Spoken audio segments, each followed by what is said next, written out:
Jesus and asked, "Lord, how many times shall I forgive my brother when he sins against me? Up to 7 times?" Jesus answered, "I tell you not 7 times, but 77 times. Therefore, the kingdom of heaven is like a king who wanted to settle accounts with his servants. As he began the settlement, a man who owed him 10,000 talents was brought to him. Since he was not able to pay, the master ordered that he and his wife and his children and all that he had be sold to repay the debt. The servant fell on his knees before him. 'Be patient with me,' he begged, 'and I will pay back everything.' The servant's master took pity on him, canceled the debt, and let him go. But when that servant went out, he found one of his fellow servants who owed him 100 denarii. He grabbed him and began to choke him. 'Pay back what you owe me,' he demanded. His fellow servant fell to his knees and begged him, 'Be patient with me, and I will pay you back.' But he refused. Instead, he went off and had the man thrown into prison until he could pay the debt. When the other servants saw what had happened, they were greatly distressed and went and told their master everything that had happened. Then the master called the servant in. 'You wicked servant,' he said, 'I canceled all that debt of yours because you begged me to. Shouldn't you have had mercy on your fellow servant just as I had on you?'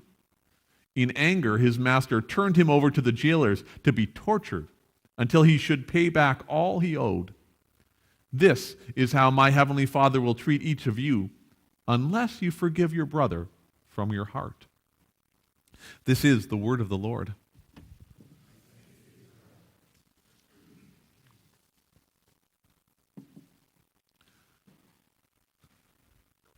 You may know this well. Alexander Pope once quipped, "To err is human, to forgive divine." And that's what I want you to remember if you remember nothing else today. Of course, the truth is that we often find it maybe a little bit more appealing to live this way. To err is human, to blame it on somebody else is management potential. Now, sometimes we can say a word like forgiveness, and we think of it as kind of nice and sweet, and it kind of gives off this nice perfumey kind of smell. But then when we get down to it, the nitty-gritty of forgiveness, and it's not really like that. It's hard. It's tough. One of the hardest things I think we ever do. Forgiveness isn't natural. It's not fair. It's not like the laws of nature, really. I mean, in nature, you don't have cats turning around to say to a dog who's chasing them up a tree, "I forgive you," right? You don't have dolphins saying to the sharks, "Hey, we forgive you for eating our playmates." That just doesn't happen, right? And while dog lovers may testify this, to err is human, to forgive is canine, we say that it's a dog-eat-dog world out there. We don't say it's a dog-forgive-dog world out there. The rules of nature are a little bit contrary to forgiveness, it seems, right? I mean, if in this world of nature, if this is the world of nature and it kind of is a little bit instructive to us at times, why is it that our faith and the scriptures and our God seem to always be asking us to make forgiveness the core of what we believe? I think about this as a barrier, right? Forgiveness is a barrier, the dilemma that we have of forgiveness. And in some ways, it's in part because forgiveness is a concept that's just so beautiful in theory, but often so difficult to practice. I mean, just think about your own track record of forgiveness. So much of the anger, so much of the frustration, so much of the hurt and the heartache in our lives is connected to the fact that sometimes we are very lousy forgivers. Carl Menninger, the psychiatrist, once said that if he could convince the patients in psychiatric hospitals that their sins were forgiven, he thought 75% of them would walk out the next day. And before you kind of pat yourself on the back for being such a great forgiver, before you just kind of dismiss forgiveness as maybe just somebody else's issue, hear Jesus say to you this morning to forgive your brother, to forgive your sister from your heart. And the Lord's Prayer, it convicts us as well when it invites us, forgive us. This is how we ought to pray. Forgive us as we forgive others. Right? Forgive us, Lord, as we forgive others. Right? It's really the core of the Christian faith. And yet, right, it's not fair. It hurts. It's not an easy thing to do. Forgive a spouse. Forgive the class bully. Forgive a cheating friend. Forgive a nosy neighbor. Forgive the family member who hasn't yet forgiven us. Right? It's not really uncommon. I've seen this many times before as a pastor, to nurse grudges even against the dead. It's not that uncommon to revel in putting down a former girlfriend or a former boyfriend. I mean, think about the prevalence of revenge porn. It's not that uncommon to fail to forgive that certain teacher from our past. In Matthew's gospel, Jesus teaches forgiveness. Just before our passage, Jesus kind of outlines this process for repairing broken relationships within the church. And suddenly Peter kind of steps forward, as Peter is wont to do. He steps forward for some clarification, and he says, but what if I'm the victim of somebody else's sin? Peter wonders, so how often should I be expected to extend forgiveness? Right? Peter kind of wants to know the statute of limitations on sin, right? Given the kind of the human nature, this kind of sin forgiveness dynamic could kind of loop around endlessly. We could just keep going, right? So how many times does a follower of Jesus Christ have to get on this forgiveness treadmill? Jewish rabbinic literature of the day taught that if a man sins once, twice, or 3 times, you were to forgive him. If he sins a 4th time, you don't have to forgive him. And so Peter kind of goes beyond this accepted limit, and he says, hey, would 7 times be enough? And Jesus says, not 7, but 77 times, replies Jesus in a flash. And really to drive home the point that forgiveness isn't like simply accounting, Jesus tells this lively parable of forgiveness. And the parable involves circumstances so seemingly exaggerated that surely the first listeners of this parable, would have found it tremendously amusing.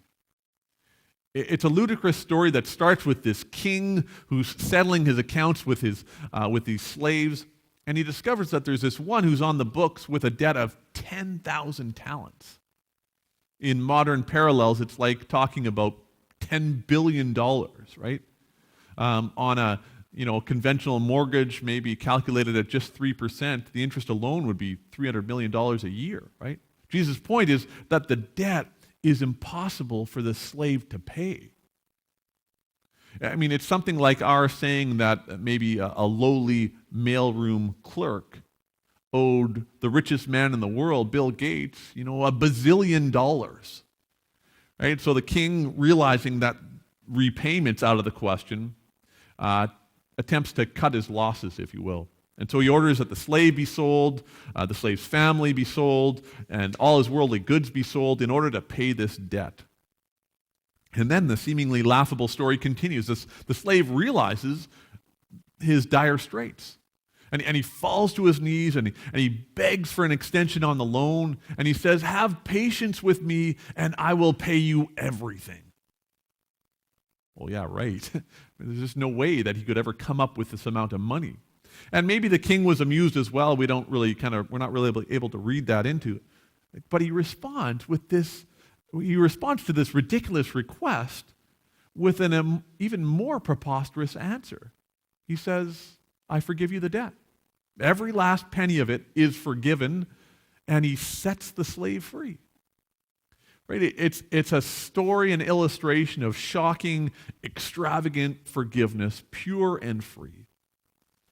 And it's certainly worth taking a moment, if not now, later on in the day, just to reflect and to try to absorb that part of the story, right? Put yourself in the shoes of the slave and then just revel and marvel that the king has also canceled your debt and set you free. It's just an incredible part of the story. But at this point in the story takes a bit of a dark turn, right? This very same slave, as he's walking out the door, the words of the king's forgiveness still ringing in his ears, he runs across another slave who just happens to owe a debt to the first slave. Now, in comparison with the first debt, this second debt is measly. It's very small. But the first slave is ruthless. He sees the second slave and he says, "Pay what you owe." And the second slave pleads for patience, and he uses virtually, if you look at it, virtually the same speech as the first slave used with the king. "Have patience with me, and I will pay you." But in that second scene, there is no mercy. Right? The first slave throws the second into debtor's prison, and you can imagine the reaction that Jesus' parable would have provoked at this point. I mean, anybody who heard this story was surely enraged at the massive ingratitude of the first slave. I mean, how could that miserable creep come rolling out of the king's palace on this highway of mercy, fresh from being forgiven the equivalent of the national debt, only to shut off the utilities to his friend? And then the final scene of the parable is, well, I don't know about you, but it's oddly kind of satisfying, isn't it? I mean, other slaves realizing what's happened, they tell the king about the slave's selfish reaction, and the king, mightily angered at this display of ingratitude, he cast the wicked and thankless slave into the torture chamber. Good. Or is it? Right? Suddenly, Jesus turns the story on his disciples and on us. And he says, "This is how my heavenly Father will treat each of you unless you forgive your brother or sister from your heart." Ouch. And we're challenged this morning, right? Am I really forgiving my brother, my sister from my heart? Or am I just as guilty as this ungrateful slave? Maybe one of the best indicators of how much we have taken God's forgiveness into our own hearts is shown in how we respond to those who need our mercy. The parable is very clear, right? Being forgiven and being forgiving are somehow interdependent. They are connected to each other. They can't be separated. As the Lord has forgiven you, so you also must forgive, right? This horizontal, vertical, horizontal relationship, right? As God has forgiven you, so you must forgive others, right? In his book, The Art of Forgiving, Lewis Smedes helps us, I think, by describing forgiveness as a process. And I think this helps get us at least our foot in the door of how we forgive others and why it's difficult, right?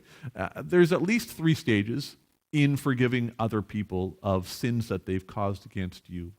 So I invite you just to think for a moment of some way that you have been offended by another person, some way that you have been sinned against, and see if these stages are even fitting. That is, if you've attempted or started down the road towards forgiveness. I think the first stage looks something like this. It's discovering the humanity of the person who hurt you, who hurt us, right? You can see, I don't know, on the surgeon's wall here, the unlikely slogan, "To err is human." Maybe it's a good clue to look for a second opinion. If my surgeon offended me, which for the record he hasn't, if anybody had wronged me, if anyone wrongs me, then I might take the offender and I might shrink him or her down to size. And I might shrink them down to the size of what they did to me, right?